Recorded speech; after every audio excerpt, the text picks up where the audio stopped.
Okay, so what if you had to boil your entire life down to just 72 bullet points? It's a wild idea, right? Well, that's exactly what we're diving into today.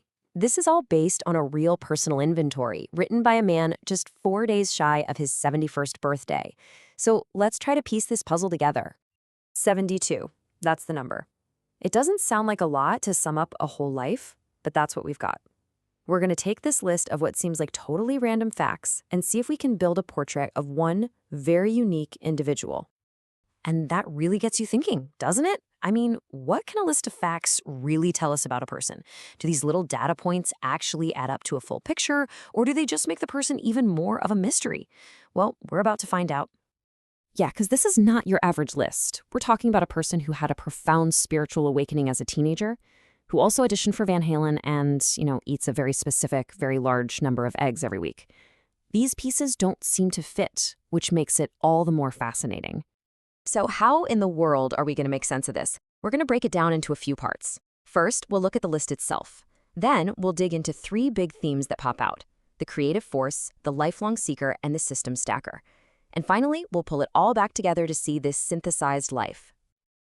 All right, section 1, the puzzle and the premise. Before we even get into the nitty-gritty, we have to understand the framework he gives us for his own identity. It's the key to the whole thing. And he basically hands us the key in point number 3. He calls himself a centripetal polymath. Okay, polymath is someone with tons of different interests, right? But centripetal, that's the magic word. It means all those different skills and passions are being pulled inward toward one central core. This idea is basically our Rosetta Stone for decoding the rest of his life. So let's jump into the first major theme that emerges: the creative force. And believe me, for this guy, art is not just a hobby. It is a massive part of who he is.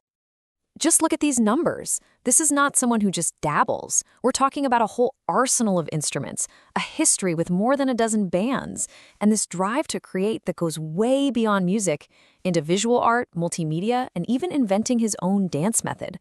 It's a lot. And he puts it very clearly himself. He doesn't see himself as just a musician or a painter. No, he identifies as a creative artist who is fluent across the board in all 5 art forms. And if you're wondering just how serious he was about his music, get this: he was once auditioned by Van Halen. I mean, come on. That's not just playing gigs at a local bar. That is knocking on the door of rock and roll royalty. It tells you his creative drive was operating at a seriously high level. But that creative fire is only one side of the coin. Running right alongside it is this other powerful current in his life: the lifelong seeker. This is his journey into the worlds of spirit and the mind. The level of commitment here is just wow. We are not talking about fads he tried for a month. We're talking about decades, literally a lifetime of dedication. Meditating for over 50 years. That one fact alone tells you so much about his discipline and his search for something deeper. But here's the thing: his search wasn't just about quiet, disciplined practices. He also lists a pretty extensive history of exploration through, well, other means. And this contrast is so important. It shows a seeker who was willing to look for truth everywhere, from deep meditation to the outer edges of consciousness. And what's really key is that this spiritual journey was completely his own. He calls himself a pseudo-Buddhist, which tells you he's not about strict dogma. It seems like it was all kicked off by this intense, spontaneous Kundalini experience he had as a teenager. That's a heck of a starting point for a lifelong spiritual quest. Okay, so you've got this flood of creative output and all this deep spiritual searching. How does one person even begin to organize all that information? Well, that brings us to our third big theme: the system stacker. See, he doesn't just collect experiences or ideas. He builds his own personal operating systems for them. He creates a method for acting out dreams. He develops his own 13-point meditation system. He even synthesizes completely different esoteric frameworks into something new and personal. This is a special kind of genius. And he also uses existing frameworks, stacking them on top of each other to get a clearer picture of himself. He looks at himself through the lens of the Enneagram, Myers-Briggs, human design, you name it. It's like using a bunch of different maps to understand the same piece of land. Each one gives you a new layer of detail. And here it is, straight from the source. In point 41, he lays out his exact process. It's not passive learning, it's active. Search, read, and then, the crucial step, form his own framework. That's the engine that powers his whole life.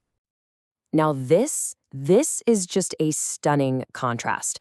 On one hand, you have his physical body, which has faced some serious hurdles over the years. A heart murmur, sclerosis, surgeries.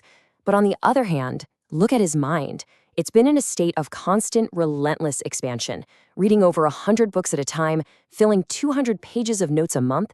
It's an incredible story of the power of the mind. And all of this brings us to the final synthesis.